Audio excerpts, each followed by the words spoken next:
Salut, je vais lire aujourd'hui Anthony Robbins, l'éveil de votre puissance intérieure par l'auteur de Pouvoir illimité. Chapitre 12, une magnifique obsession, un avenir extraordinaire. Rien n'arrive qu'on n'a pas déjà rêvé, Carl Sandburg. Êtes-vous prêt à vous amuser? Êtes-vous prêt à redevenir un enfant et à vous laisser emporter par votre imagination? Vous êtes-vous engagé à prendre le contrôle de votre vie et à profiter de tout le pouvoir, de toute la passion et de toutes les ressources qui sommeillent en vous? Je vous ai déjà présenté beaucoup de matière.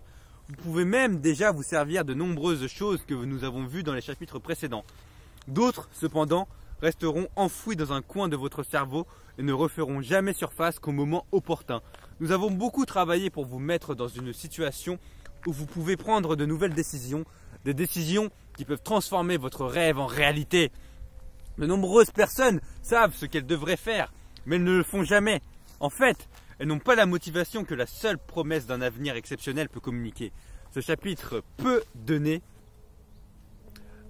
non, c'est pas ça du tout. Si, ce chapitre vous donnera l'occasion de faire les rêves les plus fous et d'imaginer les possibilités les plus insensées.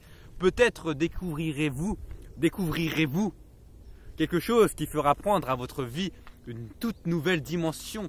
Il vous aidera à générer l'énergie, l'élan dont vous avez besoin. Si vous lisez ce chapitre activement au lieu de le parcourir superficiellement. Ah, c'est dur à dire. Si vous faites les exercices et passez à l'action, les pages qui suivent vous aideront à surmonter les pires épreuves. Je suis convaincu que c'est un chapitre que vous relirez dès que vous... Je suis convaincu que c'est un chapitre que vous relirez dès que vous vous sentirez à court d'inspiration. Il vous offre l'occasion de vous amuser et de découvrir votre véritable passion. Ce que je vous demanderai dans les quelques pages qui suivent, c'est de laisser galoper votre imagination, d'oublier pour un moment le bon sens et de redevenir un enfant. Un enfant qui peut littéralement obtenir tout ce qu'il veut. Un enfant qui n'a qu'à exprimer un désir pour qu'il se réalise instantanément. Vous souvenez-vous des contes des mille et une nuits? Pourriez-vous deviner quel était mon conte préféré? Et oui, la lampe d'Aladin. Je crois que nous rêvons tous, un jour ou l'autre, de posséder une lampe merveilleuse. Il suffit de la frotter et un génie se matérialise pour nous donner tout ce que nous souhaitons. Je tiens à vous dire que vous possédez une lampe et cette lampe ne vous limite pas à 3 souhaits. Le moment est venu d'exploiter l'immense pouvoir qui sommeille en vous lorsque vous prendrez la décision de le faire. Les progrès que vous ferez sur les plans psychologiques, émotionnels, physiques, financiers ou spirituels dépasseront vos rêves les plus fous.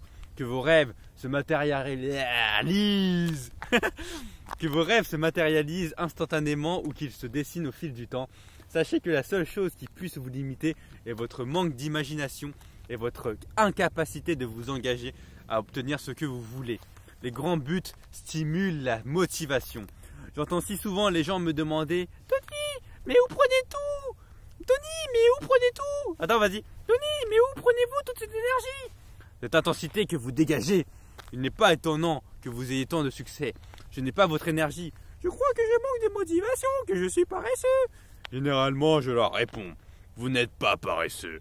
Ce sont vos buts qui vous rendent impuissant. Souvent, les gens me regardent alors d'un air perplexe. Je leur explique que mon enthousiasme et mon énergie me viennent de mes buts. Lorsque je me lève le matin, même après une nuit trop courte, je trouve toujours l'énergie de passer à l'action. Parce que mes buts m'enthousiasment vraiment. Non seulement à cause d'eux, je me lève tôt et me couche tard, mais ils m'animent et me permettent d'exploiter pleinement mes ressources. Et de plus, ils m'incitent à faire tout ce que je peux pour les atteindre. Vous pouvez vous aussi avoir cette énergie et ce sentiment d'une mission à remplir, mais il faut pour cela des buts puissants. Par conséquent, vous devez commencer par vous fixer des buts plus grands, plus stimulants et plus ambitieux. Je ne sais pas faire les liaisons. Les gens me disent souvent, mon problème est que je n'ai pas vraiment de but. Cela montre qu'ils ne comprennent pas le fonctionnement des buts. Notre cerveau est toujours en quête de solutions, ou du moins de manières pour réduire nos souffrances.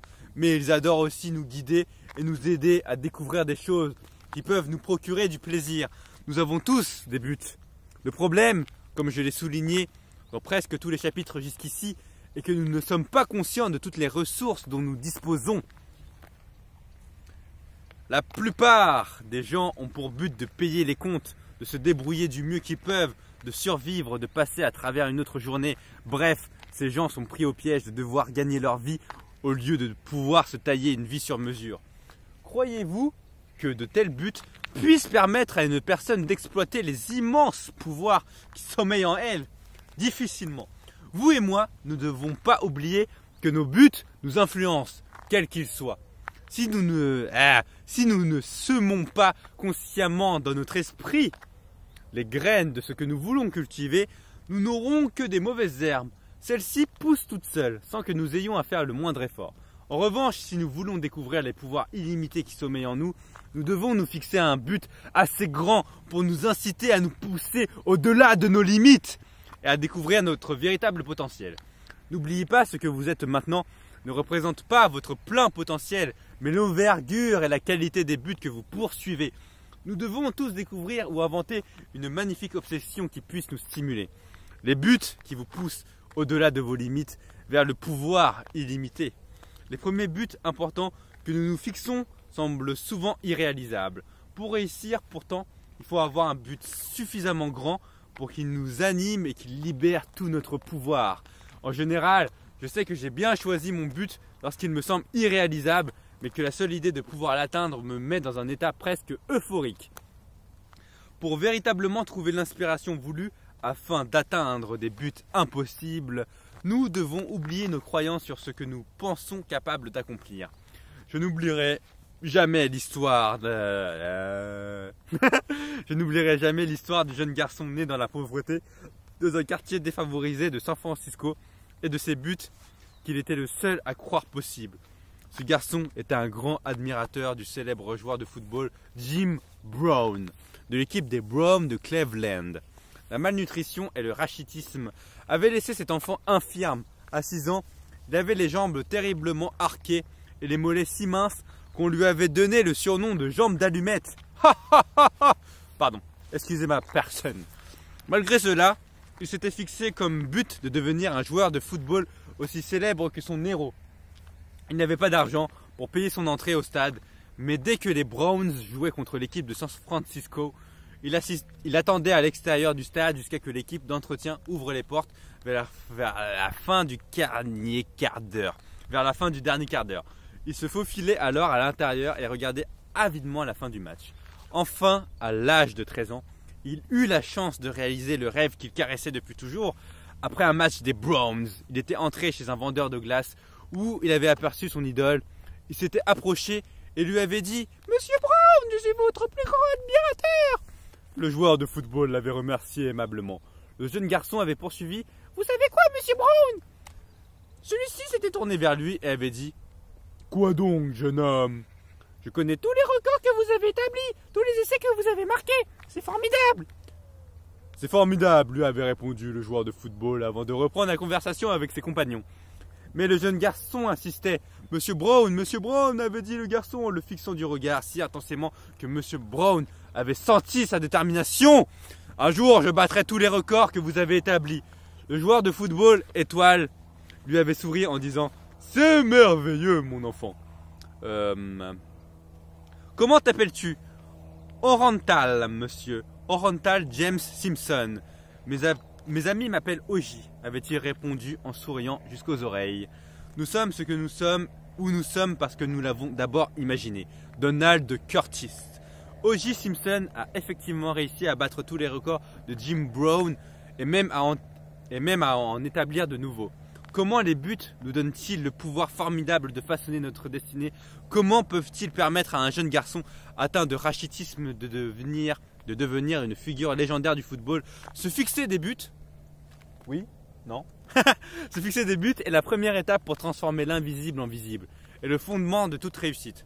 C'est un peu comme si une intelligence infinie remplissait toutes les formes que vous créez en vous servant du moule de vos pensées intensément émotionnelles. Vous pouvez sculpter votre propre existence à l'aide des pensées que vous projetez, la conception de vos buts et le plan directeur qui guide toutes vos pensées. Allez-vous créer un chef-d'œuvre ou interpréter la vie en vous servant des tableaux des autres? Entreposez-vous vos réalisations dans un dé à coudre ou dans un immense récipient? Les réponses à ces questions se trouvent déjà dans les buts que vous poursuivez. Transformez l'invisible en visible. Regardez autour de vous, que voyez-vous? Êtes-vous assis sur un canapé, entouré de beaux objets? Ou êtes-vous en train de regarder une émission sur un téléviseur à la fine pointe de la technologie du laser? Êtes-vous plutôt assis à un bureau sur lequel il y a un téléphone, un ordinateur et un télécopieur? Tous ces objets n'existaient autrefois que dans l'imagination de quelqu'un. Si je vous avais dit il y a 100 ans que des ondes invisibles entoureraient la Terre et qu'il serait possible d'emmagasiner ces ondes dans des boîtes pour produire des sons et des images, vous m'auriez pris pour un fou. Pourtant aujourd'hui, chaque foyer américain possède au moins un téléviseur, 2 en moyenne. Quelqu'un les a inventés et pour les inventer, cette personne a dû les imaginer avec précision. Faut-il imaginer uniquement les objets? Non. Ce principe s'applique à toutes sortes d'activités et à toutes sortes de processus. Une voiture roule parce que des individus intrépides ont découvert comment exploiter le processus de la combustion interne. On trouvera une solution à la présente crise de l'énergie grâce à l'imagination et à la productivité de nos physiciens et de nos ingénieurs.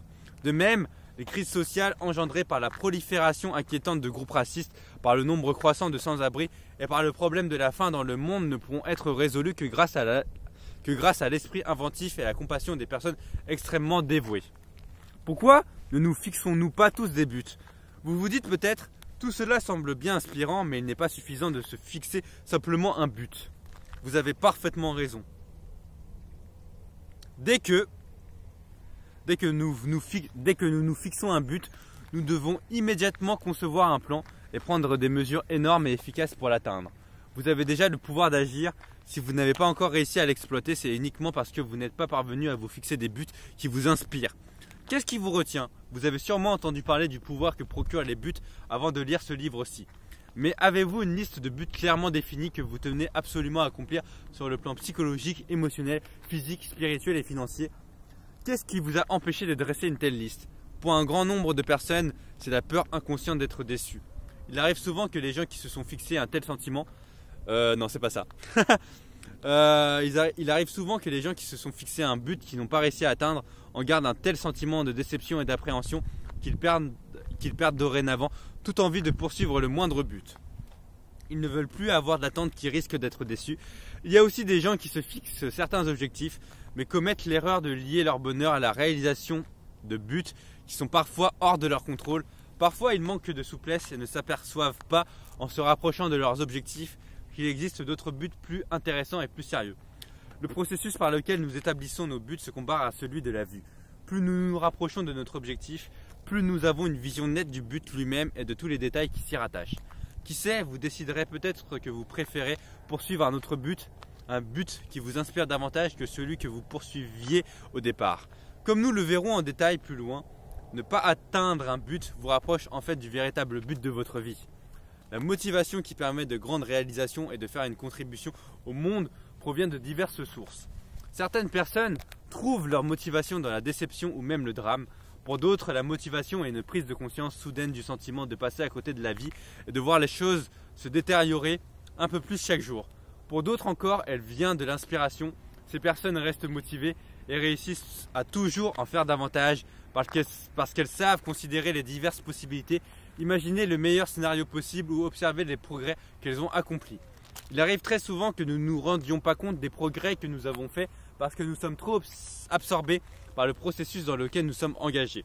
Pensez par exemple à votre réaction lorsque quelqu'un remarque combien votre fils a grandi. Vous répondez vraiment d'un air étonné, cela s'est passé sous vos yeux, mais vous n'avez rien remarqué. En fait, comme il est plus difficile de voir le chemin parcouru, permettez-moi de vous donner un truc. Pensez quelques instants pour le faire maintenant. Ce moyen vous aidera à exploiter l'une ou même les deux forces de motivation décrites ci-dessus. Hier, aujourd'hui et demain!